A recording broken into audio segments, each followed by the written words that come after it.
بسم اللہ الرحمن الرحیم۔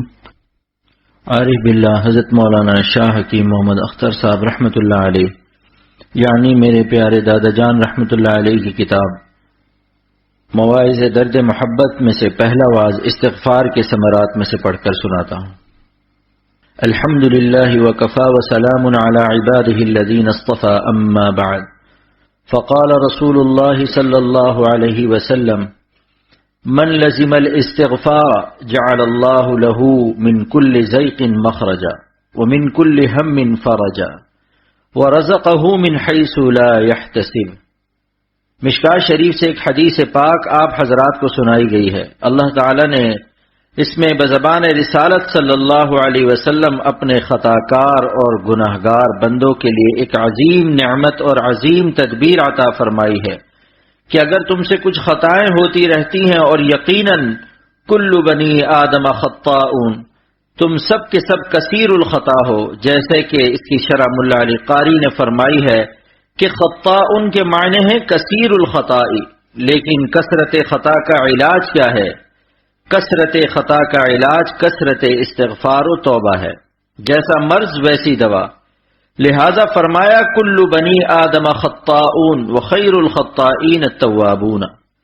بہترین خطا کار وہ ہیں جو کثیر التوبہ ہیں، لیکن توبہ کی شرائط کیا ہیں اور توبہ کب قبول ہوتی ہے؟ اس کی 3 شرطیں محدثین نے بیان کی ہیں۔ شیخ محی الدین ابو زکریا نووی رحمۃ اللہ علیہ نے شرح مسلم میں فرمایا کہ توبہ کی قبولیت کی 3 شرطیں ہیں۔ نمبر 1، ان یقلع عن المعصیۃ، اس گناہ سے الگ ہو جائے۔ بعض لوگ بے پردہ عورتوں کو دیکھتے رہتے ہیں اور کہتے ہیں لا حول ولا قوت الا باللہ۔ مولانا ذرا دیکھیے کیا بے پردگی ہے، لا حول بھی پڑھ رہے ہیں اور دیکھتے بھی جا رہے ہیں، تو ایسا لا حول خود ان پر لا حول پڑھتا ہے۔ فإن هذا الاستغفار يحتاج الى الاستغفار، ایسا استغفار دوسرے استغفار کا محتاج ہے، اس لیے توبہ جب قبول ہوتی ہے کہ اس گناہ سے انسان علیحدہ ہو جائے۔ نمبر 2، اور دوسری شرط یہ ہے کہ ان یندم علیہا، اس گناہ پر ندامت قلب بھی ہو، شرمندگی ہو۔ ندامت کی حقیقت تألم القلب، کہ قلب میں الم پیدا ہو جائے، جیسا کہ صحابہ کرام رضی اللہ عنہم کے بارے میں آپ حضرات جانتے ہیں کہ جب انہیں پتہ چل گیا کہ اللہ تعالی و رسول اللہ صلی اللہ علیہ وسلم ہم سے ناراض ہیں، تو قرآن پاک اعلان کرتا ہے ضاقت علیہم الارض بما رحبت، ساری کائنات ان پر تنگ ہو گئی، وضاقت علیہم انفسہم، اور اپنی جانوں سے بیزار ہو گئے۔ اور یہ محبت کے حقوق میں سے ہے، جس سے زیادہ محبت ہوتی ہے اس کی ناراضگی سے ایسا ہی اثر ہونا چاہیے۔ پس اگر گناہ ہو جائے تو اللہ کی ناراضگی اور غضب کے ساتھ کوئی چیز اچھی نہ لگے، بال بچے بھی اچھے نہ لگے، کھانا پینا بھی اچھا نہ لگے، مکان بھی اچھا نہ لگے، ساری دنیا اس کی نگاہوں میں تنگ پڑ جائے اور اپنی جان سے بیزار ہو جائے، جب تک کہ 2 رکعت صلاۃ التوبہ پڑھ کر اشکبار آنکھوں سے استغفار و توبہ کر کے اللہ تعالیٰ کو راضی نہ کرے۔ حالت نافرمانی میں اور حالت اصرار علی الذنب میں دنیا کی نعمتوں کو برتنا شرافت عبدیت کے خلاف ہے۔ بدایوں کا ایک شاعر تھا جس کو اپنی بیوی سے بہت محبت تھی۔ محبت کے حق پر ایک شاعر کا شعر اور ذوق پیش کرتا ہوں۔ وہ ظالم کہتا ہے ہم نے فانی ڈوبتے دیکھی ہے نبض کائنات، ہم نے فانی ڈوبتے دیکھی ہے نبض کائنات، جب مزاج یار کچھ برہم نظر آیا مجھے۔ یعنی میری بیوی جو ذرا سی ناراض ہو گئی تو مجھے ساری کائنات کی نبض ڈوبتی ہوئی نظر آ رہی ہے۔ لو بھائی، اپنی ہی نبض ڈوبتی ہوئی نہیں معلوم ہوئی، بلکہ کہتا ہے کہ ساری دنیا اندھیری نظر آ رہی ہے۔ تو معلوم ہوا کہ محبت کے حقوق میں سے یہ ہے کہ محبوب کی ناراضگی سے ایسا حال ہو جاوے، اور یہ محبت تو مجازی اور چند دن کی ہے اور عارضی و فانی ہے۔ اللہ تعالی کا حق ہم پر کتنا ہے اس کو تو ہم بیان بھی نہیں کر سکتے۔ ہماری رگے جان سے بھی وہ قریب تر ہیں۔ ہمارا وجود اللہ تعالیٰ کے فضل سے موجود ہوا، ہماری دنیا و آخرت کے سارے مسائل اللہ تعالیٰ سے متعلق ہیں۔ اگر ساری دنیا ہماری تعریف کرے تو اس تعریف سے ہمارا کچھ بھلا نہ ہوگا، جب تک کہ اللہ تعالیٰ قیامت کے دن یہ نہ فرما دیں کہ میں تم سے راضی ہو گیا۔ علامہ سید سلیمان ندوی رحمۃ اللہ علیہ کا شعر یاد آیا، فرماتے ہیں کہ دنیا میں اگر بہت سے لوگ تمہاری تعریف کریں تو تم اپنی قیمت نہ لگا لینا، کیونکہ غلاموں کی قیمت لگانے سے غلام کی قیمت نہیں بڑھتی، غلاموں کی قیمت مالک کی رضا سے بڑھتی ہے۔ لہذا سید سلیمان ندوی فرماتے ہیں ہم ایسے رہے یا کہ ویسے رہے، ہم ایسے رہے یا کہ ویسے رہے، وہاں دیکھنا ہے کہ کیسے رہے۔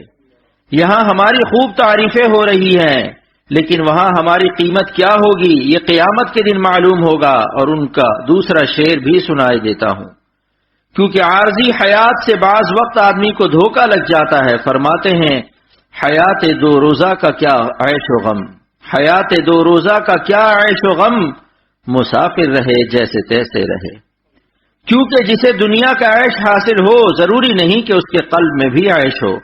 مولانا جلال الدین رومی رحمت اللہ علیہ فرماتے ہیں از برونچو گور کافر پر حلل، از برونچو گور کافر پر حلل و اندروں قہر خدائے عز و جل۔ اگر کسی کافر بادشاہ کی قبر پر سنگ مرمر لگا دیا جائے اور دنیا بھر کے سلاطین آ کر وہاں پھولوں کی چادر چڑھا دیں اور بینڈ باجے بج جائیں اور فوج کی سلامی ہو، لیکن وہ اندروں قہر خدائے عز و جل، قبر کے اندر جو اللہ کا عذاب ہو رہا ہے اس کی تلافی قبر کے اوپر کے سنگ مرمر نہیں کر سکتے، اور اوپر کی روشنیاں اور بجلیاں اور دنیا والوں کے سلوٹ اور سلامی کچھ مفید نہیں ہے۔ اس لیے اگر اللہ تعالیٰ کو راضی نہیں کیا، چاہے ایئر کنڈیشن میں بیٹھے ہوں، بیوی بچے بھی ہوں اور خوب خزانہ ہے، ہر وقت ریالوں کی گنتی ہو رہی ہے اور بینک میں بھی کافی پیسہ جمع ہے، لیکن یہ ظاہر کا آرام ہے، یہ جسم قبر ہے، جسم کے اوپر کا ٹھاٹ باٹ دل کے ٹھاٹ باٹ کے لیے ضروری نہیں۔ ایئر کنڈیشن ہماری کھالوں کو تو ٹھنڈا کر سکتے ہیں مگر دل کی آگ کو نہیں بجھا سکتے۔ اگر اللہ تعالیٰ ناراض ہے تو جسم لاکھ آرام میں ہو لیکن دل عذاب میں مبتلا رہے گا اور چین نہیں پا سکتا۔ ایک بزرگ فرماتے ہیں دل گلستاں تھا تو ہر شے سے ٹپکتی تھی بہار، دل گلستاں تھا تو ہر شے سے ٹپکتی تھی بہار، دل بیاں باں ہو گیا عالم بیاں باں ہو گیا۔ اگر دل میں بہار ہے تو باہر بھی بہار ہے، اگر دل ویران ہے سارا عالم ویران ہے۔ مولانا جلال الدین رومی رحمت اللہ علیہ فرماتے ہیں آ یکے در کنج مسجد مست و شاد، آ یکے در کنج مسجد مست و شاد، ایک شخص مسجد کی ٹوٹی ہوئی چٹائی پر مست ہے، محبت سے اخلاص سے اللہ کا نام لے رہا ہے، اس کو اتنا مزہ آتا ہے کہ گویا ساری کائنات کی لذت کا کیپسول اس کے دل میں داخل ہو گیا۔ مولانا رومی فرماتے ہیں نام اونچو بر زبانم می رود، نام اونچو بر زبانم می رود، ہر بن منہ از حسل جوئے شود۔ فرماتے ہیں جب میں اللہ کا نام لیتا ہوں، جب میری زبان سے اللہ کا نام نکلتا ہے تو میرے بال بال شہد کا دریا ہو جاتے ہیں، اور اس کی دلیل دیوان شمس تبریز میں دیتے ہیں۔ دیوان شمس تبریز کے نام سے جو دیوان لکھا ہے وہ مولانا رومی رحمت اللہ علیہ کا کلام ہے، لیکن اپنے شیخ کی طرف منسوب کر دیا۔ فرماتے ہیں اے دل این شکر خوشتر یا آنکھ شکر سازد، اے دل یہ چینی زیادہ میٹھی ہے، یہ چینی کا پیدا کرنے والا زیادہ میٹھا ہے۔ اگر اللہ تعالیٰ گنوں میں رس نہ پیدا کرے تو سارے گنے مچھردانی کے ڈنڈوں کے بھاؤ بک جائیں، کوئی انہیں پوچھے گا بھی نہیں۔ اور فرماتے ہیں اے دل این قمر خوشتر یا آنکھ قمر سازد، یہ چاند زیادہ حسین ہے، یا جس نے چاند میں حسن پیدا فرمایا ہے وہ زیادہ حسین ہے۔ اس لیے اللہ تعالیٰ کی محبت جب اللہ والوں کو مل گئی تو شاہ ولی اللہ محدث دہلوی رحمت اللہ علیہ نے دہلی کی جامع مسجد کے ممبر پر سلاطین مغلیہ کو خطاب کرتے ہوئے فرمایا تھا کہ اے سلاطین مغلیہ، دیکھو ولی اللہ سینے میں ایک دل رکھتا ہے، اور اس دل میں اللہ تعالیٰ کی محبت کے کچھ جواہرات ہیں۔ بڑے بکس میں ایک چھوٹا صندوقچہ ہوتا ہے، چھوٹے صندوقچے کی قیمت سے اس بڑے بکس کی قیمت لگتی ہے۔ اگر بڑے بکس میں روئی اور گدڑی اور بچوں کے پیشاب پخانہ کے کپڑے بھرے ہوں تو اس کی کوئی قیمت نہیں، اس کی حفاظت بھی نہیں کی جاتی۔ لیکن اگر کسی بڑے بکس میں ایک چھوٹا صندوقچہ ہے جس میں 1 کروڑ کا کوئی موتی رکھا ہوا ہے تو وہاں سنتری اور پہرے دار بھی ہوتا ہے۔ چھوٹے صندوقچے کی وجہ سے بڑے بکس کی بھی حفاظت کی جاتی ہے۔ لہذا ہمارے قلب میں اگر اللہ تعالیٰ کی محبت، ایمان اور تقوی جیسی نعمتیں حاصل ہیں تو ہمارے ظاہر کی بھی حفاظت کی جائے گی۔ آج ہم کو اشکال ہوتا ہے کہ ہم اسرائیل سے کیوں پٹ گئے، ہندوستان میں ہمارے ساتھ کیا ہو رہا ہے، دنیا بھر میں مسلمان کیوں ذلیل ہو رہے ہیں۔ تو اصل بات یہ ہے کہ ہمارے پاس صرف بڑے بکس ہیں اور پہلے سے بہت شاندار ہیں۔ صحابہ رضی اللہ عنہم کے ظاہر سے ہمارا ظاہر کہیں زیادہ مزین ہے، لیکن ان کے باطن میں جو قیمتی موتی تھا آج ہمارے قلوب اس سے خالی ہیں۔ آج اسی کی ہمیں ضرورت ہے، اور وہ کیا ہے؟ تعلق مع اللہ، اللہ تعالی کی محبت، خشیت اور تقوی ہے۔ اسی کو شاہ ولی اللہ صاحب محدث دہلوی رحمت اللہ علیہ نے فرمایا تھا، دل دارم جواہر پارہ عشق استحویلش، دل دارم جواہر پارہ عشق استحویلش، کہ دارت زیر گردوں میر سامانے کے مندارم۔ اے سلاطین مغلیہ، ولی اللہ اپنے سینے میں ایک دل رکھتا ہے، اس میں اللہ تعالی کی محبت کے کچھ موتی اور جواہرات ہیں۔ آسمان کے نیچے اگر مجھ سے زیادہ کوئی امیر ہو تو سامنے آئے۔ یہ ہے اللہ والے کہ جب اللہ کی محبت عطا ہو جاتی ہے تو سلاطین کو خاطر میں نہیں لاتے۔ حافظ شیرازی رحمت اللہ علیہ فرماتے ہیں، چوں حافظ گشت بے خود کے شمارد، بیک جو مملکت کاؤس و کیرا۔ جب حافظ شیرازی اللہ کے نام سے مست ہوتا ہے اور عرش اعظم سے بوئے قرب آتی ہے، بوئے دلبر چپر رامی شود، جب محبوب حقیقی کی خوشبو عرش اعظم سے زمین پر آتی ہے تو اولیاء اللہ اور ان کے غلاموں کو کیا ہوتا ہے؟ اس وقت ان کا یہ حال ہوتا ہے، این زباں جملہ حیرامی شود، جتنی زبانیں ہیں عربی، فارسی، ترکی، انگریزی، اللہ تعالیٰ کی محبت غیر محدود کی لذت کو یہ زبان مخلوق اور محدود اس کی تعبیر کرنے سے قاصر ہو جاتی ہے۔ لہذا حافظ شیرازی رحمت اللہ علیہ نے فرمایا، چوں حافظ گشت بے خود کے شمارد، بیک جو مملکت کاؤس و کیرا۔ جب حافظ شیرازی اللہ تعالیٰ کی محبت سے مست ہوتا ہے تو کاؤس و کہ کی سلطنتوں کو خاطر میں بھی نہیں لاتا، اور ایران کی سلطنتوں کو ایک جو کے عوض میں خریدنے کے لیے تیار نہیں۔ شیخ عبد القادر جیلانی رحمت اللہ علیہ کو شاہ سنجر نے لکھا تھا کہ میں آپ کی خانقاہ پر ملک نیمروز وقف کرنا چاہتا ہوں، تو آپ نے اس کو لکھ بھیجا، چوں چتر سنجری رخ بختم سیاہ باد، گر در دلم بود ہوس ملک سنجرم۔ مثل شاہ سنجر کی چھتری کے میرا نصیبہ بھی سیاہ ہو جائے اگر تیری سلطنت کی ہوس و لالچ مجھے ہو۔ اور فرماتے ہیں، زانگے کہ یافتم خبر از ملک نیم شب، جب سے مجھے آدھی رات کی سلطنت مل گئی، یعنی اللہ تعالیٰ کی عبادت اور تہجد کا سجدہ نصیب ہو گیا ہے۔ جیسا کہ مولانا جلال الدین رومی رحمت اللہ علیہ فرماتے ہیں کہ ایک سجدے کی لذت اگر مل جائے تو مثل ابراہیم ابن ادھم رحمت اللہ علیہ کہ تم بھی سلطنت کو چھوڑ دو گے۔ سبحان ربی العالی میں اللہ تعالیٰ نے یا لگوا دیا کہ چلتے پھرتے سبحان اللہ کہو، لیکن سجدے میں چونکہ انتہائی قرب ہے اور اعلی قدم الرحمن تمہارا سر ہے، لہذا اب اپنا رشتہ ظاہر کرو کہ ہم تمہارے کیا لگتے ہیں، کہو کہ آپ میرے ربا ہیں۔ سبحان ربی العالی، پاک ہے میرا رب جو بہت اعلیٰ ہے۔ اسی کو شیخ عبد القادر جیلانی رحمت اللہ علیہ فرماتے ہیں، زانگے کے یافتم خبر از ملک نیم شب، من ملک نیم روز بیک جو نمی خرم، یعنی جب سے مجھے آدھی رات کی سلطنت کی خبر ملی ہے تو تمہاری سلطنت کو میں ایک جو کے عوض خریدنے کے لیے تیار نہیں۔ حضرت مولانا شاہ فضل الرحمان صاحب گنج مراد آبادی رحمت اللہ علیہ نے حضرت تھانوی رحمت اللہ علیہ سے فرمایا تھا کہ میاں اشرف علی جب میں سجدہ کرتا ہوں تو مجھے اتنا مزہ آتا ہے کہ جیسے اللہ تعالی نے میرا پیار لے لیا، اور جب تلاوت کرتا ہوں تو اتنا مزہ خدا مجھے دیتا ہے کہ تمہیں اگر وہ مزہ مل جائے تو کپڑے پھاڑ کر جنگل میں بھاگ جاؤ۔ اور فرمائے کہ جنت میں جب میرے پاس حوریں آئیں گی تو میں ان سے کہوں گا کہ بھی اگر قرآن سننا ہو تو بیٹھو ورنہ اپنا راستہ لو، دیکھو ہم لوگ کیا سوچ رہے ہیں اور اہل اللہ کیا سوچتے ہیں، ہماری سوچ میں اور ان کی سوچ میں کتنا فرق ہے۔ یہ عاشق ذات حق ہیں۔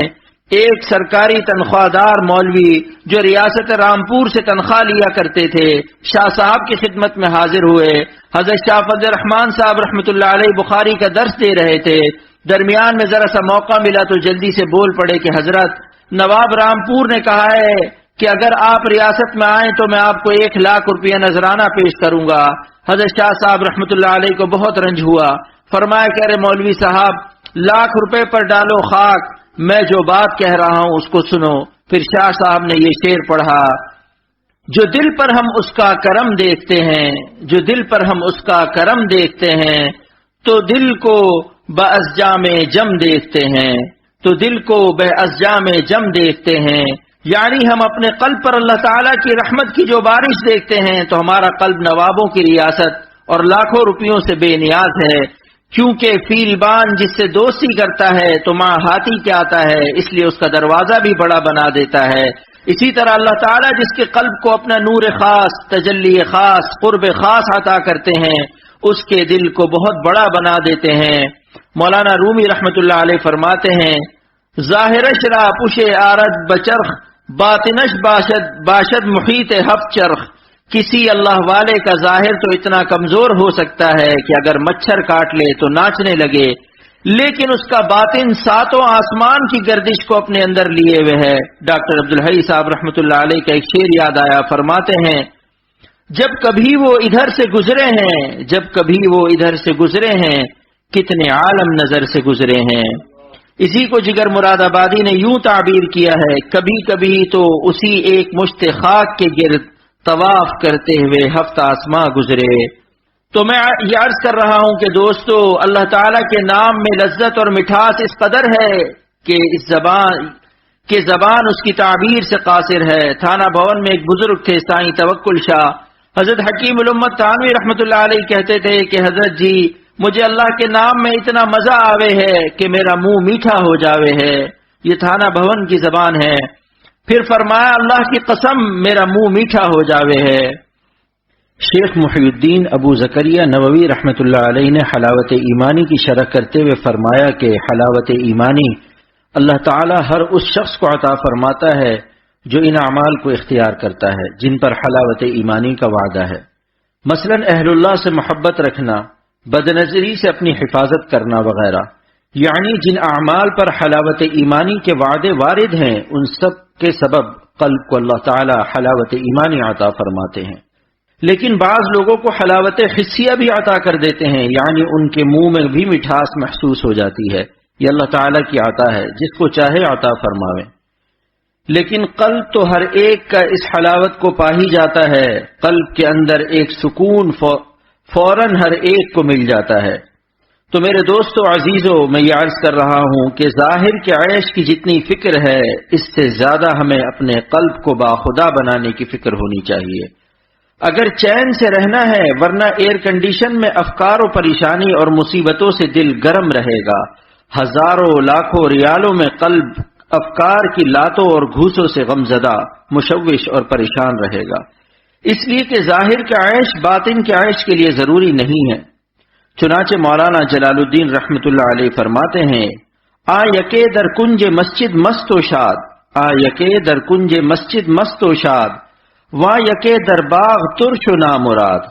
ایک شخص مسجد میں چٹائی پر مست ہے اور ایک باغ میں ہے، چاروں طرف پھول ہیں، لیکن غموں کے کانٹوں سے غمگین و نامراد ہے۔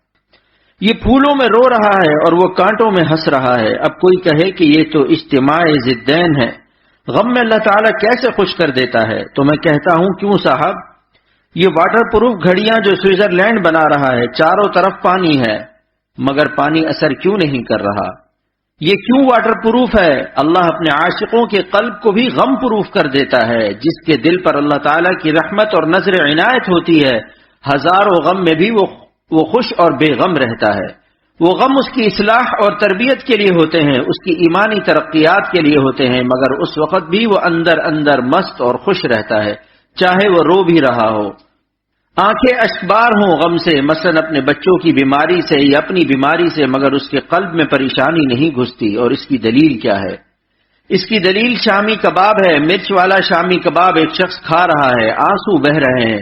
ذرا اس سے کوئی کہہ تو دے کہ میاں آپ کچھ مصیبت میں معلوم ہو رہے ہیں، یہ شامی کباب چھوڑ دیجئے، آپ بلا وجہ رو رہے ہیں، آپ نہ کھائیے، مجھے دے دیجئے۔ وہ کیا کہے گا کہ دل اندر اندر لذت لے رہا ہے، میں اندر لذت درآمد کر رہا ہوں، یہ مزیداری کے آنسو ہیں، یہ غم کے آنسو نہیں ہیں۔ اسی طرح اگر اللہ کو راضی کر لیا جائے، ہر نافرمانی چھوڑ دی جائے، کیونکہ نافرمانی سے اللہ تعالیٰ کی رحمت دور ہو جاتی ہے۔ ہر معصیت خدا سے دور کرتی ہے۔ معصیت کی خاصیت یہ ہے کہ چھوٹے سے چھوٹا گناہ بھی اللہ سے دور کرتا ہے، اور نیکی کی خاصیت ہے کہ چھوٹی سے چھوٹی نیکی بھی اللہ سے قریب کرتی ہے۔ لہذا جتنے گناہ ہیں ان کو زہر سمجھ کر چھوڑ دیا جائے اور صالحین کی صحبت میں رہا جائے اور اللہ کا نام لیا جائے تو اللہ قلب کو غم پروف کر دیتا ہے۔ ایسا شخص دنیا میں ہر وقت مست و شاد رہتا ہے۔ جتنے بھی غم ہیں وہ دل کے باہر ہی باہر رہتے ہیں۔ اللہ تعالیٰ کی نظر عنایت جب کسی پر ہوتی ہے اور اللہ چاہتا ہے کہ میں اس بندے کو خوش رکھوں تو دنیا کے حوادث اس کو غمگین نہیں کر سکتے۔ اب مولانا جلال الدین رومی رحمۃ اللہ علیہ کا شعر سنیے، وہ فرماتے ہیں، گر او خواہد عین غم شادی شود، اگر او خواہد عین غم شادی شود، عین بندے پائے آزادی شود۔ اگر اللہ تعالیٰ فیصلہ کر لے کہ میں اس بندے کو خوش رکھوں تو غم کی عینیت مصطلحہ یعنی اصطلاحاً جو عینیت ہے یعنی غم کی ذات کو اللہ تعالیٰ خوشی بنا دیتا ہے۔ یہ حضرت حکیم الامت تھانوی رحمۃ اللہ علیہ کی شرح ہے کلید مثنوی دفتر ششم میں۔ دنیا والے تو غم کو ہٹائیں گے اور خوشی کے اسباب لائیں گے، آگ کو ہٹائیں گے اور پانی لائیں گے، لیکن اللہ تعالیٰ اجتماع ضدین پر قادر ہے، وہ آگ کو پانی بنا دیتا ہے اور غم کی ذات کو خوشی بنا دیتا ہے اور پاؤں کی بیڑی اور قید کو آزادی بنا دیتا ہے۔ چنانچہ سیدنا یوسف علیہ السلام جب قید خانے میں ڈالے گئے تو انہوں نے کیا فرمایا؟ رب السجن احب الیہ، اے میرے رب آپ کی راہ کا قید خانہ ہے، آپ کی وجہ سے قید خانہ جا رہا ہوں، اور جہاں آپ ہو خالق گلستان جہاں ہو وہ قید خانہ نہیں رہتا، وہ مجھے احب ہے۔ اسی کو میں عرض کیا کرتا ہوں کہ اللہ تعالیٰ ایسے پیارے ہیں، اتنے محبوب ہیں کہ جن کی راہ کے قید خانے احب ہوتے ہیں ان کی راہ کے گلستاں کیسے ہوں گے؟ دوستو، اگر خدا کی راہ میں نظر کی حفاظت کرنے میں، گناہ کے چھوڑنے میں ایک کانٹا بھی چپ جائے اور دل میں غم پیدا ہو جائے تو واللہ ساری دنیا کے پھول اگر اس کانٹے کو سلامی پیش کریں تو اللہ تعالیٰ کی راہ کے کانٹوں کی عظمت کا حق ساری دنیا کے پھول اپنی سلامی سے ادا نہیں کر سکتے۔ خدا کی نافرمانی چھوڑنے میں جو دل کو غم آیا ہے، ساری دنیا کی خوشیاں اگر اسے سلام کریں تو اس غم کی عظمت کا حق ادا نہیں ہو سکتا، کیونکہ یہ اللہ تعالیٰ کے راستے کا کانٹا ہے، خدا کے راستے کا غم ہے۔ اس کی قیمت کچھ نہ پوچھو، اس کی قیمت انبیاء اور اولیاء کی جانیں سمجھتی ہیں، اس لیے وہ ہر حال میں مست و شاد رہتے ہیں کیونکہ انہوں نے اللہ تعالیٰ کو راضی کر لیا، اس لیے اللہ تعالیٰ بھی ان کے دل کو ہر وقت خوش رکھتا ہے۔ پریشانی اور غم ان کے دل تک نہیں پہنچ سکتے، باہر باہر رہتے ہیں۔ خوشی اور غم دونوں کیسے جمع ہو سکتے ہیں اور کانٹوں کے ساتھ دل کیسے مسکرا سکتا ہے؟ اس پر میرا ایک شعر ہے، صدمہ و غم میں میرے دل کے تبسم کی مثال، صدمہ و غم میں میرے دل کے تبسم کی مثال، جیسے غنچہ گھرے خاروں میں چٹک لیتا ہے۔ اگر کلیوں کو یہ نعمت مل سکتی ہے کہ وہ کانٹوں میں کھل جائیں تو کیا اللہ تعالیٰ اپنے فضل و کرم سے اپنے خاص بندوں کے قلوب کو تسلیم و رضا کی برکت سے عین غم کی حالت میں خوش نہیں رکھ سکتا؟ میرا ایک اور شعر ہے، اس خنجر تسلیم سے یہ جان حزیبی، اس خنجر تسلیم سے یہ جان حزیبی ہر لحظہ شہادت کے مزے لوٹ رہی ہے۔ جس حالت میں اللہ رکھے بندے کا کام ہے کہ راضی رہے، پھر انشاءاللہ تعالیٰ تسلیم و رضا کی برکت سے وہ ہر حال میں خوش رہے گا۔ مجھے اپنا ایک شعر اور یاد آیا، زندگی پر کیف پائی گرچہ دل پر غم رہا، زندگی پر کیف پائی گرچہ دل پر غم رہا، ان کے غم کے فیض سے میں غم میں بھی بے غم رہا۔ یہ تسلیم و رضا بہت بڑی چیز ہے۔ حکیم الامت تھانوی رحمۃ اللہ علیہ نے میرے شیخ شاہ عبد الغنی صاحب رحمۃ اللہ علیہ سے پوچھا تھا کہ بتاؤ اخلاص سے اونچا کیا مقام ہے؟ حضرت نے عرض کیا کہ مجھے نہیں معلوم۔ فرمائے کہ تسلیم و رضا، اللہ تعالیٰ کی قضا پر راضی رہنا، اس تسلیم سے بہت بڑا انعام ملتا ہے۔ علامہ سید سلیمان ندوی رحمۃ اللہ علیہ نے فرمایا، تیرے غم کی جو مجھ کو دولت ملے، تیرے غم کی جو مجھ کو دولت ملے، غم دو جہاں سے فراغت ملے۔ اللہ تعالیٰ کا غم بڑا ہی لذیذ ہے میاں، یہ انبیاء اور اولیاء کا حصہ ہے۔ خدا تعالیٰ اپنے راستے میں آدھی جان لیتا ہے لیکن سینکڑوں جان عطا کرتا ہے۔ نیم جاں بستاند و سجہاں دہد، نیم جاں بستاند و سجہاں دہد، آنچے درو ہمت نیاید آں دہد۔ اس لیے جن لوگوں کو اللہ تعالیٰ نے اپنی محبت اور معرفت عطا فرما دی وہ سب گناہ چھوڑ دیتے ہیں۔ جگر مراد آبادی نے شراب چھوڑ دی، داڑھی رکھ لی، حالانکہ اتنا پیتا تھا کہ مشاعرے میں اٹھا کر لے جاتے تھے۔ خود کہتا ہے کہ اب ہے روزے حساب کا دھڑکا، اب ہے روزے حساب کا دھڑکا، پینے کو تو بے حساب پی لی۔ لیکن جب اللہ کا خوف آیا توبہ کر لی اور حضرت حکیم الامت سے جا ملا، دعا کرائی کہ حضرت دعا کر دیجئے کہ شراب چھوڑ دوں، حج کراؤں اور داڑھی رکھ لوں۔ داڑھی ایک مشت پوری رکھ لی، شراب چھوڑ دی۔ ڈاکٹروں کے بورڈ نے کہا شراب نہ پی تو مر جاؤ گے۔ کہا کہ مر تو جاؤں گا لیکن اگر شراب پیتا رہا تو کب تک زندہ رہوں گا۔ ڈاکٹروں نے کہا کہ 2-4 سال اور گاڑی چل جائے گی۔ فرمایا کہ اللہ کے غضب کے ساتھ جینے سے بہتر ہے کہ جگر اسی وقت شراب چھوڑنے سے مر جائے، کیونکہ اس وقت اللہ کی رحمت کے سائے میں جگر کی موت ہوگی، اور اگر پیتا ہوا مروں گا تو اللہ کے غضب کے ساتھ موت آئے گی۔ اس سے بہتر ہے کہ میں ابھی مر جاؤں۔ پھر اللہ کی رحمت سے جگر صاحب خود خوب جیے اور خوب اچھی صحت بھی ہو گئی، اور سنت کے مطابق داڑھی رکھنے سے پہلے ہی اللہ تعالیٰ نے ان کی زبان سے ایک شعر کہلا دیا، چلو دیکھائیں تماشا جگر کا، چلو دیکھائیں تماشا جگر کا، سنا ہے وہ کافر مسلمان ہوگا۔ میرٹھ میں ایک بار یہ تانگے میں بیٹھے ہوئے تھے اور تانگے والا ان کا یہ شعر پڑھ رہا تھا۔ اس ظالم کو خبر نہیں تھی کہ جگر آج داڑھی لیے ہوئے صحیح معنوں میں مسلمان بنا ہوا میرے تانگے پر بیٹھا ہوا ہے۔ جگر اس شعر کو سن کر رونے لگے کہ اللہ آپ نے اپنی عطا سے پہلے ہی یہ شعر کہلوا دیا اور نافرمانی اور گناہ سے نجات عطا فرمائی۔ تو میرے دوستوں میں یہ عرض کر رہا تھا کہ پاجامہ ٹخنے سے اوپر کرنا، ایک مشت داڑھی رکھنا، بد نظری کو چھوڑنا، غیبت چھوڑنا، اپنے کو سب سے حقیر سمجھنا، یعنی تمام ظاہری و باطنی احکام کو بجا لانا ضروری ہے۔ اس سلسلے میں اہل اللہ کی صحبتوں کا اہتمام ضروری ہے۔ اہل اللہ کی صحبتوں سے یقین منتقل ہوتا ہے۔ صالحین کی صحبت کی اہمیت بخاری و مسلم کی اس روایت سے ظاہر ہے کہ 100 قتل کے مرتکب کو حکم ہوا کہ جاؤ ایک قریہ صالحہ ہے، وہاں تمہاری توبہ قبول ہو جائے گی۔ سبحان اللہ، اللہ والوں کی یہ شان ہے کہ جس زمین پر وہ اللہ کو یاد کرتے ہیں، سبحان اللہ، الحمدللہ کہتے ہیں، اشک بار آنکھوں سے آنسو گرا دیتے ہیں، اس زمین کو خدا یہ عزت دیتا ہے کہ اس بستی میں 100 قتل کرنے والے کی توبہ کی قبولیت کی قید لگ رہی ہے، جبکہ اس قادر مطلق غفار اور تواب کی طرف سے ہر زمین پر یہ مغفرت ممکن تھی، لیکن اپنی عنایت اور رحمت خاصہ کے ظہور و نزول کے لیے اللہ تعالیٰ نے اہل اللہ کی سرزمین کو تجویز فرمایا۔ اس سے اللہ والوں کی عظمت اور قیمت کا اندازہ ہوتا ہے۔ علامہ ابن حجر اسقلانی رحمۃ اللہ علیہ نے لکھا ہے کہ صالحین کی بستی کا نام نصرہ اور گناہوں والی بستی کا نام کفرہ تھا، اور وہ شخص صالحین کی اس بستی تک پہنچ بھی نہ سکا کہ راستے میں موت آ گئی۔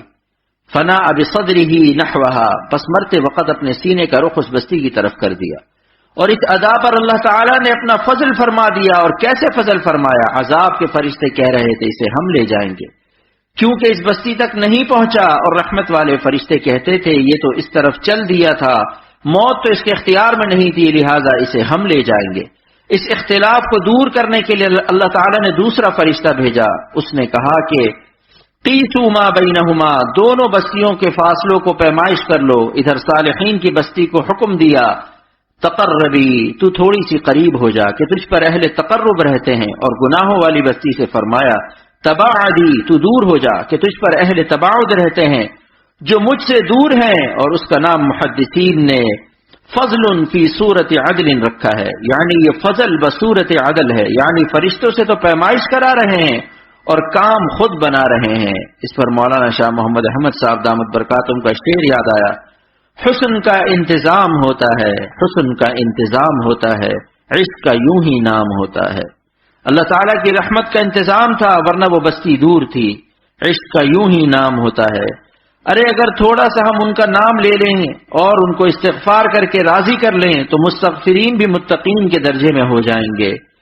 ان المستغفرین نزلوا بمنزلۃ المتقین، استغفار کی جو حدیث میں نے شروع میں پڑھی تھی، اب اس کا ترجمہ سنیے۔ سرور عالم صلی اللہ علیہ وسلم فرماتے ہیں کہ جس نے استغفار کو لازم کر لیا، لزوم بمعنی کثرت کے ہے، یعنی جو شخص کثرت سے استغفار کرتا ہے، اس کی شرائط کے ساتھ جس کی 2 شرطیں تو بیان ہو گئیں۔ نمبر 1 اس معصیت سے الگ ہو جائے، نمبر 2 اس گناہ پر قلب میں ندامت پیدا ہو جائے، تیسری شرط قبولیت توبہ کی محدثین نے یہ لکھی ہے ان یعزم عزما جازما الا يعود الى مثلها ابدا، پکا عزم کر لے کہ خدا آئندہ کبھی یہ گناہ نہیں کروں گا. اگر شیطان کان میں کہے کہ تو پھر یہ گناہ کرے گا تو اس کا جواب یہ ہے کہ عزم علی التقوی، قبولیت توبہ کے لیے کافی ہے. اس عزم کو اللہ کے ہاں قبولیت حاصل ہے، بشرطے کہ اس عزم کو توڑنے کا عزم نہ ہو. اگر شکست ارادے کا ارادہ نہیں ہے تو یہ ارادہ اللہ کے ہاں قبول ہے.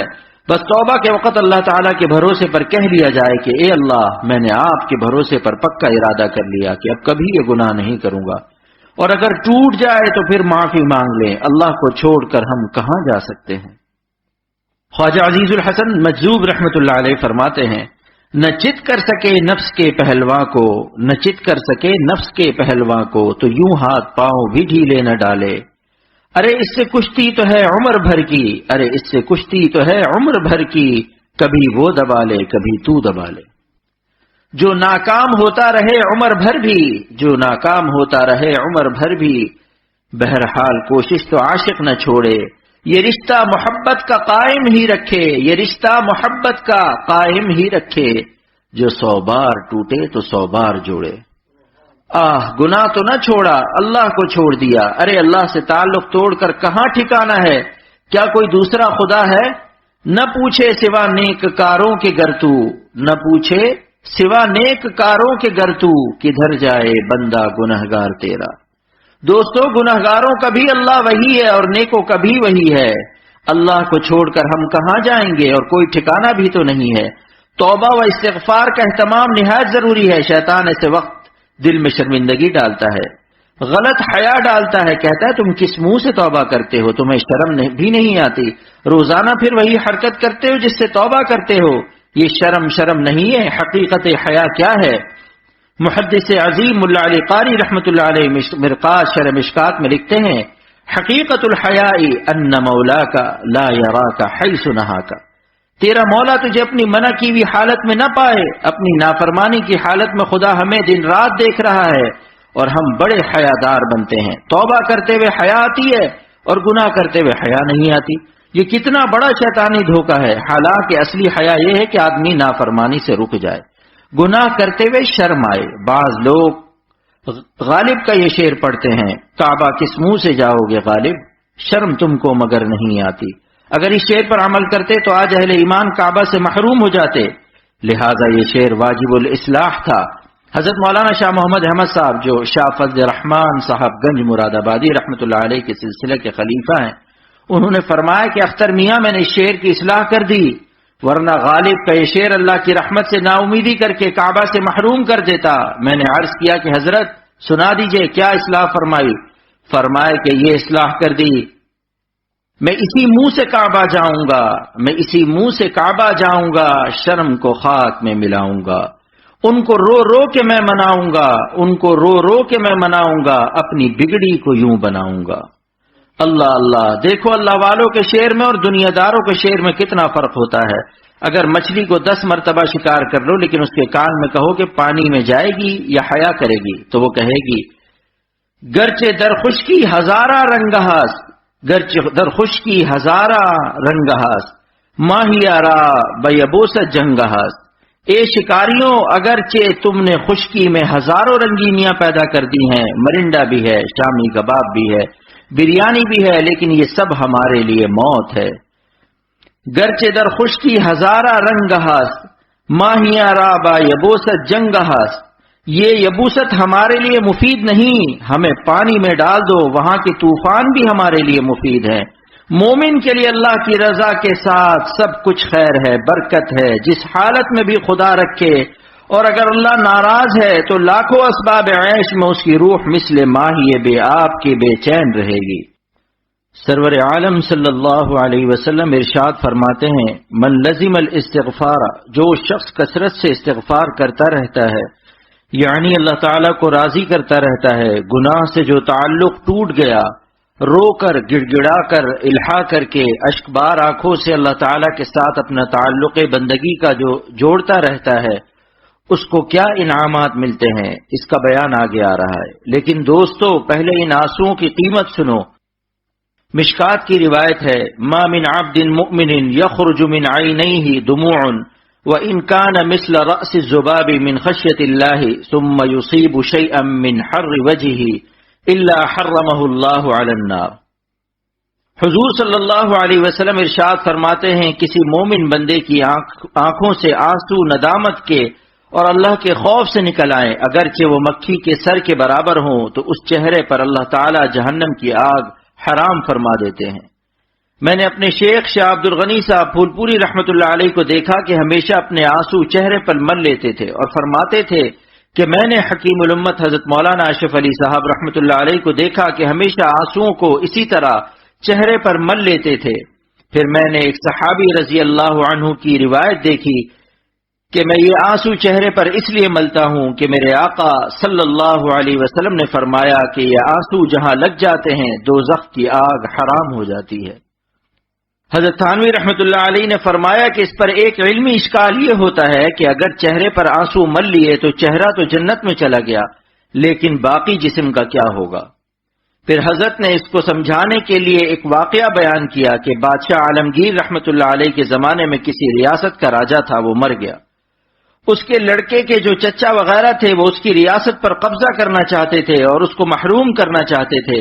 وزیروں نے اس کے باپ کا نمک کھایا تھا، اس کو سکھلایا کہ بیٹا دہلی چلو، ہم عالمگیر سے سفارش کر دیں گے، تم بچے ہو، بادشاہ رحم کر دے گا اور تمہیں تمہارے باپ کی گدی دے دے گا۔ اور دو وزیر پر اس کو راستہ بھر پڑھاتے رہے کہ بادشاہ یہ پوچھے تو یہ کہنا، یہ پوچھے تو یہ کہنا۔ پھر جب دہلی کا قلعہ قریب آیا تو لڑکے نے کہا، آپ لوگوں نے جو پڑھایا ہے اگر بادشاہ نے اس کے علاوہ کوئی دوسرا سوال کر لیا تو کیا جواب دوں گا؟ تب دونوں وزیر ہنسے اور کہا، یہ لڑکا بہت چالاک ہے، یہ خود ہی جواب دے لے گا، اس کی رہبری کی ضرورت نہیں۔ عالمگیر رحمت اللہ علیہ حوض پر نہا رہے تھے کہ یہ لڑکا پہنچا اور اس نے سلام کیا اور کہا کہ حضور میں کچھ درخواست کرنا چاہتا ہوں۔ درخواست سن کر عالمگیر رحمت اللہ علیہ نے اس کے دونوں ہاتھوں کو پکڑا اور کہا کہ میں تجھ کو اس پانی میں ڈبو دوں۔ لڑکا زور سے قہقہ لگا کر ہنسا۔ تب عالمگیر رحمت اللہ علیہ نے کہا کہ ایسے پاگل کو کیا ریاست ملے گی؟ تجھ کو تو کہنا چاہیے تھا کہ ہمیں نہ ڈبوئیے، لیکن تو موقع خوف پر ہنس رہا ہے، یہ تو پاگلوں کا کام ہے، تو کیا ریاست سنبھالے گا؟ اس نے کہا کہ حضور پہلے آپ مجھ سے سوال تو کر لیں کہ میں کیوں ہنس رہا ہوں، پھر جو آپ کا فیصلہ ہو وہ کریں۔ فرمایا کہ اچھا بتاؤ کیوں ہنسے؟ اس نے کہا کہ حضور آپ بادشاہ ہیں، بادشاہوں کا اقبال بہت بڑا ہوتا ہے، اگر میری انگلی آپ کے ہاتھ میں ہوتی تو میں نہیں ڈوب سکتا تھا، نہ یہ کہ میرے دونوں بازو آپ کے دونوں ہاتھوں میں ہیں۔ حضرت نے اس واقعے کو بیان کر کے فرمایا کہ ایک کافر کا بچہ ایک دنیاوی بادشاہ کے کرم پر اتنا اعتماد رکھتا ہے، پھر اللہ تعالیٰ کے کرم کو کیا قیاس کرتے ہو کہ وہ جس کا چہرہ جنت میں داخل کر دیں تو کیا اس کا جسم دوزخ میں پھینک دیں گے؟ اللہ تعالیٰ کریم ہے۔ کریم کی تعریف ملا علی قاری رحمت اللہ علیہ نے یہ کی ہے، الذی یعطی بغیر استحقاق وبدون المنت، جو بلا استحقاق عطا کر دے، نالائقوں پر فضل کر دے، وہ کریم ہے۔ ان کے کرم سے یہ بعید ہے کہ جس کا چہرہ جنت میں داخل کریں گے اس کے جسم کو دوزخ میں ڈال دیں گے۔ حضرت شیخ الحدیث مولانا زکریا صاحب رحمۃ اللہ علیہ کے بارے میں سنا کہ آخری وقت میں یا کریم فرماتے تھے۔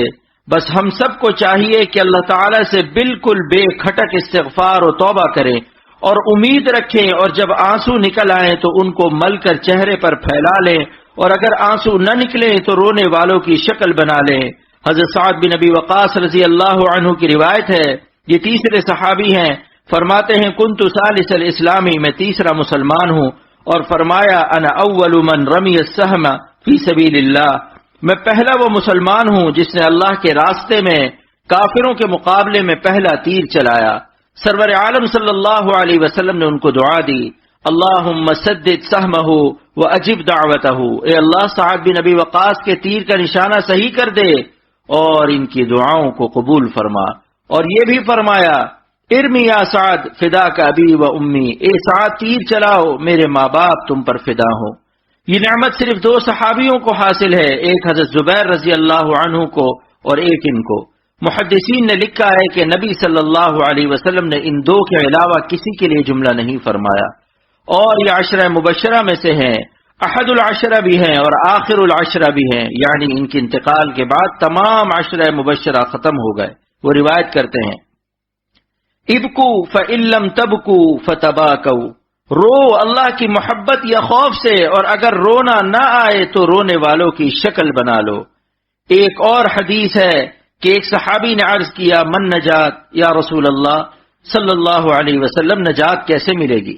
آپ صلی اللہ علیہ وسلم نے فرمایا، املک علیک لسانک، زبان کو قابو میں رکھو، یعنی مضر باتیں نہ نکالنے دو، اور زبان پر اس طرح مالکانہ حق استعمال کرو جیسے غلام کو قابو میں رکھا جاتا ہے۔ اور فرمایا وَلْيَسَعْكَ بَيْتُكَ، اور تمہارا گھر تمہارے لیے وسیع ہو جائے، یعنی بلا ضرورت گھر سے نہ نکلو، ادھر ادھر پھرنے کی عادت نہ ڈالو، بلکہ اپنے نیک کاموں میں مشغول رہو۔ ملا علی قاری رحمۃ اللہ علیہ اس کی شرح کرتے ہوئے فرماتے ہیں ھذا زمان السکوت وملازمۃ البیوت والقناعۃ بالقوت حتی یموت، یہ زمانہ سکوت کا ہے، گھروں سے چپکے رہنے کا ہے، بقدر ضرورت معاش پر قناعت کا ہے، یہاں تک کہ موت آ جاوے۔ اور آخر میں فرمایا کہ وَابْكِ عَلَىٰ خَطِيئَتِكَ، اپنی خطاؤں پر روتے رہو۔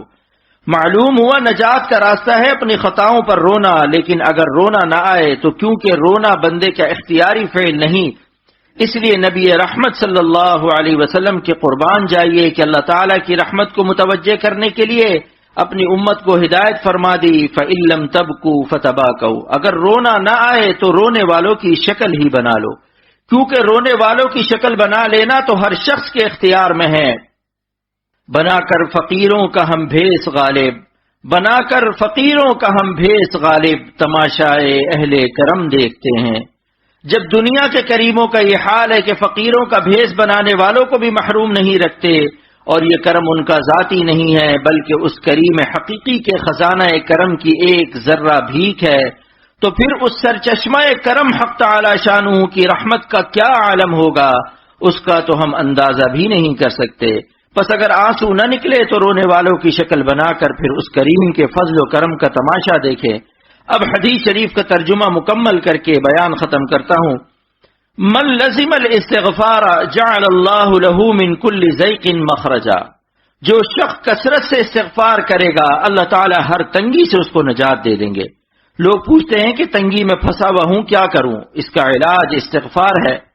وَمِن كُلِّ هَمٍّ فَرَجًا، اور ہم سے اللہ تعالیٰ اس کو نجات دیتا ہے۔ اور ہم کے معنی کیا ہیں؟ ملا علی قاری رحمۃ اللہ علیہ فرماتے ہیں الہم هو الحزن الذي يذيب الانسان، ہم وہ غم ہے جو انسان کو گھلا دے، والحزن ليس كذلك، حزن سے ہم زیادہ شدید ہوتا ہے۔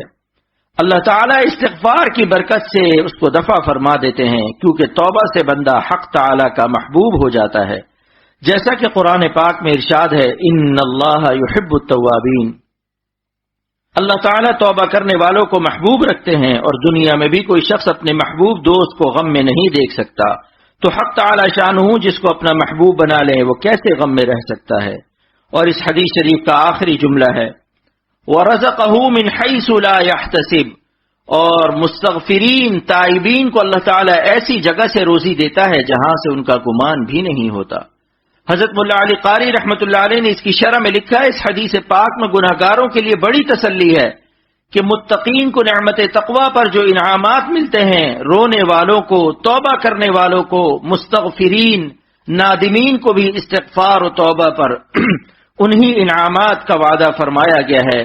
فَنُزِّلُوا مَنزِلَةَ الْمُتَّقِينَ، ملا علی قاری رحمۃ اللہ علیہ فرماتے ہیں کہ یہ حدیث پاک اس آیت شریف سے مقتبس ہے وَمَن يَتَّقِ اللَّهَ يَجْعَل لَّهُ مَخْرَجًا وَيَرْزُقْهُ مِنْ حَيْثُ لَا يَحْتَسِبُ وَمَن يَتَوَكَّلْ عَلَى اللَّهِ فَهُوَ حَسْبُهُ۔ ان آیات کا ترجمہ حضرت حکیم الامت تھانوی نے فرمایا ہے جو شخص اللہ تعالیٰ سے ڈرتا ہے اللہ تعالیٰ اس کے لیے نجات کی شکل نکال دیتا ہے، اس کو ایسی جگہ سے رزق پہنچاتا ہے جہاں اس کا گمان بھی نہیں ہوتا۔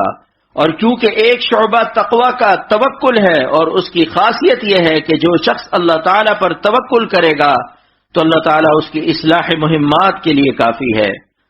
دوستو، رحمت للعالمین صلی اللہ علیہ وسلم کے قربان جائیے کہ آپ کی رحمت نے یہ گوارا نہ کیا میری امت کے خطاکار بندے محروم رہ جائیں، پس مستغفرین و تائبین کے لیے بھی انہی انعامات کا وعدہ فرمایا جو متقین کو عطا ہوں گے۔ اور یہ کیا کم نعمت ہے کہ متقین کے درجے کو پہنچ جائیں چاہے صف ثانی میں رہیں۔ حافظ عبد الولی صاحب بہرائچی رحمۃ اللہ علیہ نے حضرت حکیم الامت رحمۃ اللہ علیہ کو لکھا کہ حضرت میرا حال بہت خراب ہے، نہ جانے قیامت کے دن میرا کیا حال ہوگا۔ حضرت نے تحریر فرمایا کہ انشاءاللہ بہت اچھا حال ہوگا، اگر کاملین میں نہ اٹھائے گئے تو انشاءاللہ تائبین میں ضرور اٹھائے جائیں گے، اور یہ بھی بڑی نعمت ہے۔ اور فرمائے کہ ہمارے سلسلے کی برکت ہے، جو لوگ اللہ والوں سے جڑے رہتے ہیں محروم نہیں رہتے۔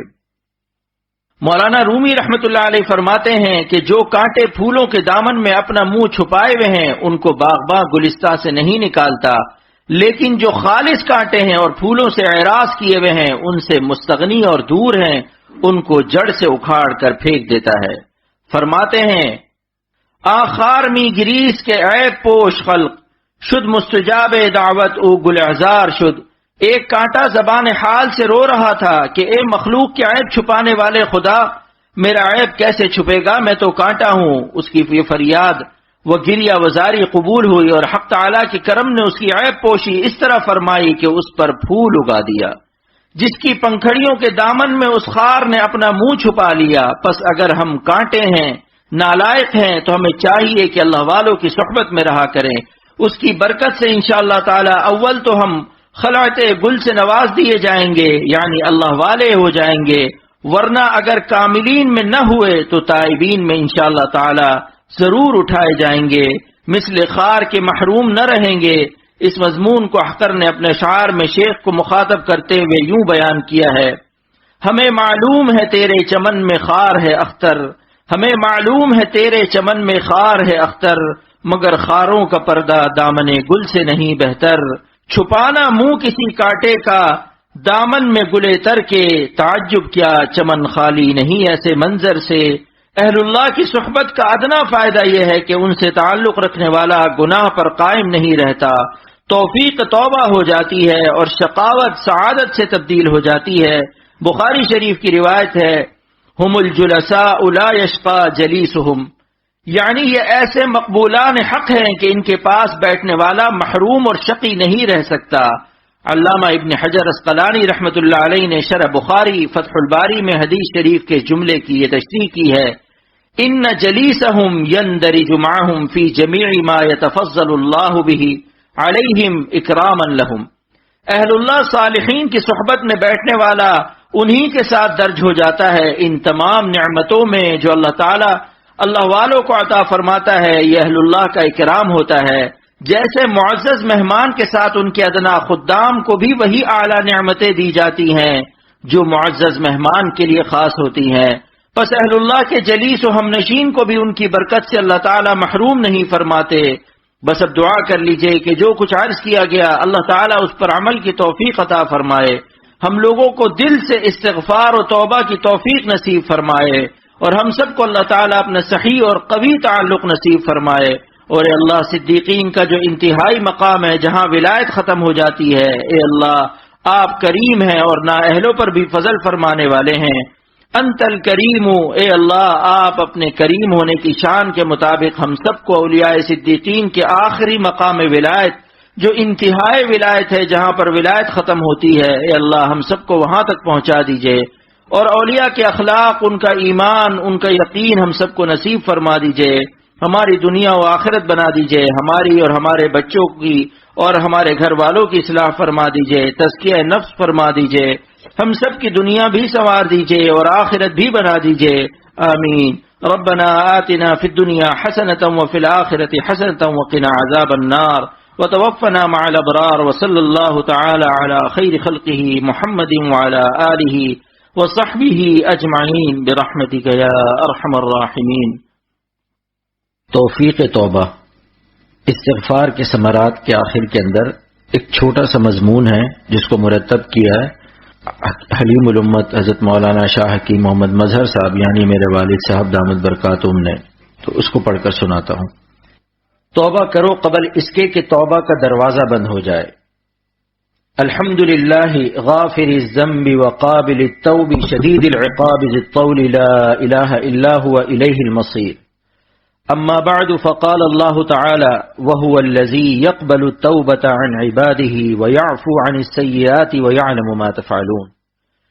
وَيَسْتَجِيبُ الَّذِينَ آمَنُوا وَعَمِلُوا الصَّالِحَاتِ وَيَزِيدُهُم مِّن فَضْلِهِ وَالْكَافِرُونَ لَهُمْ عَذَابٌ شَدِيدٌ وَالصَّلَاةُ وَالسَّلَامُ عَلَى مَن بَشَّرَ الْمُؤْمِنِينَ بِرَحْمَةِ اللَّهِ۔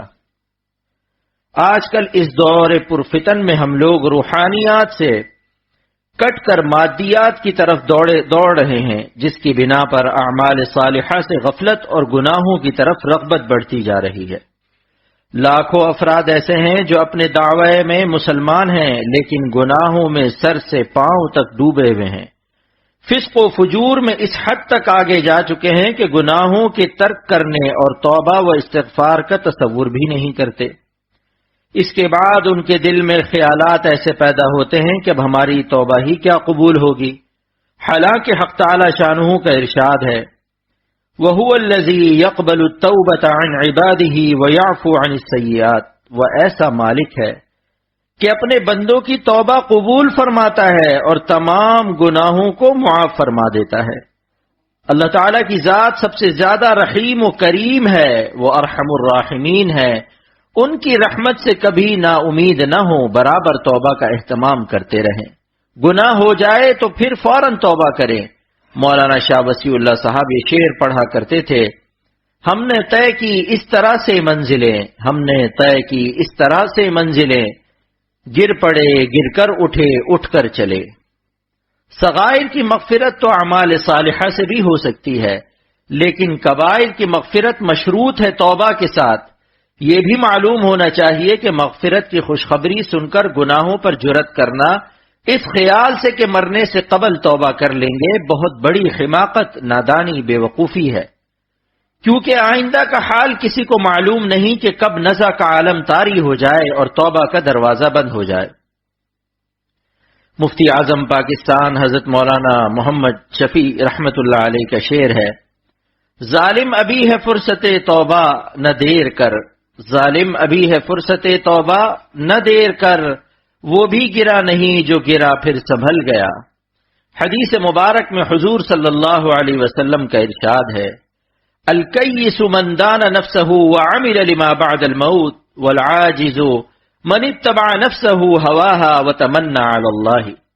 عقل مند کی سند دربار رسالت سے اس شخص کو عطا ہو رہی ہے جس نے اپنے نفس کا حکم نہیں مانا اور ما بعد الموت کے لیے عمل کیا، اور بے وقوف وہ ہے جو اپنے نفس کو اس کی خواہشوں کے پیچھے لگائے رکھے اور اللہ تعالیٰ سے لمبی لمبی امیدیں لگائے رکھے۔ جتنے بھی گناہ ہوں سب توبہ کرنے سے معاف ہو سکتے ہیں۔ ترمذی شریف میں ابواب الدعوات میں حضرت انس رضی اللہ عنہ سے روایت ہے، سمعت رسول اللہ صلی اللہ علیہ وسلم یقول قال اللہ تبارک و تعالی یا ابن آدم انک ما دعوتنی ورجوتنی غفرت لك على ما كان فيك ولا ابالی یا ابن آدم لو بلغت ذنوبك عنان السماء ثم استغفرتنی غفرت لك ولا ابالی یا ابن آدم لو اتیتنی بقراب الارض خطایا ثم لقیتنی لا تشرک بی شیئا لاتیتک بقرابها مغفرتا۔ میں نے رسول اللہ صلی اللہ علیہ وسلم سے سنا کہ اللہ تعالی نے فرمایا، اے انسان، بے شک تو جب تک مجھ سے دعا کرتا رہے گا اور مجھ سے امید لگائے رکھے گا میں تجھ کو بخشوں گا، تیرے گناہ جو بھی ہوں، اور میں کچھ پرواہ نہیں کرتا ہوں۔ اے انسان، اگر تیرے گناہ آسمان کے بادلوں تک پہنچ جائیں پھر بھی تو مجھ سے مغفرت طلب کرے تو میں تجھے بخش دوں گا، اور میں کچھ پرواہ نہیں کرتا۔ اے انسان، اگر تو اتنے گناہ لے کر میرے پاس آئے جس سے ساری زمین بھر جائے، پھر مجھ سے اس حال میں ملاقات کرے کہ میرے ساتھ کسی چیز کو شریک نہ بناتا ہو، تو میں اتنی ہی بڑی مغفرت سے تجھ کو نوازوں گا جس سے زمین بھر جائے۔ یہ حدیث مومن بندوں کے لیے اعلان عام ہے جو شہنشاہ حقیقی کی طرف سے نشر کیا گیا ہے۔ انسانوں سے لغزشیں اور خطائیں ہو جاتی ہیں، احکام کی ادائیگی میں خامی رہ جاتی ہے، مواظبت اور پابندی میں فرق آ جاتا ہے، چھوٹے بڑے گناہ بندہ اپنی نادانی سے کر بیٹھتا ہے۔ اللہ پاک نے اپنے بندوں کی مغفرت کے لیے نسخہ تجویز فرمایا ہے کہ عجز و انکساری کے ساتھ بارگاہ خداوندی میں مضبوط امید رکھتے ہوئے مغفرت کا سوال کرو، دل میں شرمندہ و پشیمان ہو کہ ہائے مجھ ذلیل و حقیر سے مولا کائنات خالق موجودات تبارک و تعالی کے حکم کی خلاف ورزی ہو گئی اور آئندہ کے لیے گناہ نہ کرنے کا پختہ عزم کرے، اس پر اللہ جل شانہ مغفرت فرما دیتے ہیں اور فرماتے ہیں کہ لا ابالی، یعنی بخشنے میں مجھ پر کوئی بوجھ نہیں، مجھے کسی قسم کی کوئی پرواہ نہیں، نہ بڑے گناہ بخشنے میں کوئی مشکل ہے، نہ چھوٹا گناہ معاف کرنے میں کوئی مانع ہے۔ ان الکبائر فی الغفران کاللمم، گناہوں کی کثرت کی دو مثالیں ارشاد فرماتے ہوئے مومنین کو مزید تسلی دی اور فرمایا کہ اگر تیرے گناہ اس قدر ہوں کہ ان کو جسم بنایا جائے، وہ زمین سے آسمان تک پہنچ جائیں اور ساری فضا آسمان اور زمین کے درمیان کو بھر دیں، تب بھی مغفرت مانگنے پر میں مغفرت کر دوں گا۔ اور اگر تیرے گناہ اس قدر ہوں کہ ساری زمین ان سے بھر جائے، تب بھی میں بخشنے پر قادر ہوں اور سب کو بخشتا ہوں۔ تیرے گناہ زمین کو بھر سکتے ہیں تو میری مغفرت بھی زمین کو بھر سکتی ہے، بلکہ اس کی مغفرت تو بے انتہا ہے، آسمان و زمین کی وسعت اور ظرفیت اس کے سامنے ہیچ در ہیچ ہے۔ البتہ کافر و مشرک کی بخشش نہ ہوگی، جیسا کہ حدیث شریف کے آخر میں بطور شرط کے فرمایا لا تشرک بی شیئا، اور قرآن شریف میں ارشاد ہے ان اللہ لا یغفر ان یشرک بہ ویغفر ما دون ذلک لمن یشاء، بے شک اللہ نہیں بخشے گا اس کو کہ اس کے ساتھ کسی کو شریک قرار دیا جائے، اور اس کے سوا دوسرے جتنے گناہ ہیں سب کے لیے وہ چاہے گا بخش دے گا۔ کافر اور مشرک کی کبھی بھی مغفرت نہ ہوگی، یہ لوگ ہمیشہ ہمیشہ دوزخ میں رہیں گے۔ مومن بندے سے جتنے بھی گناہ ہو جائیں اللہ کی رحمت اور مغفرت سے کبھی نا امید نہ ہو، توبہ و استغفار میں لگا رہے اور مغفرت کی پختہ امید باندھے رہے۔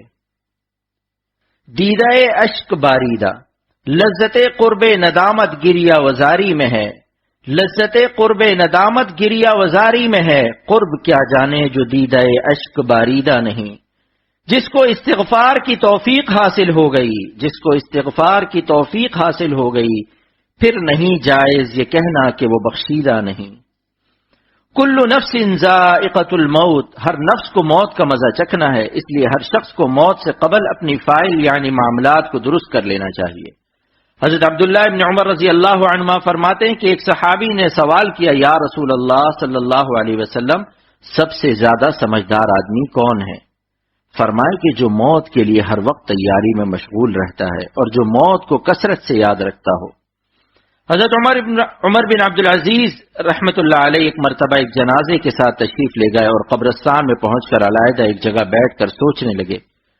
کسی نے عرض کیا، امیر المومنین آپ اس جنازے کے ولی تھے، آپ ہی علیحدہ بیٹھ گئے؟ فرمایا ہاں، مجھے قبر نے آواز دی اور مجھ سے یوں کہا کہ عمر بن عبدالعزیز، تو مجھ سے یہ نہیں پوچھتا کہ میں ان آنے والوں کے ساتھ کیا کیا کرتی ہوں؟ میں نے کہا ضرور بتا۔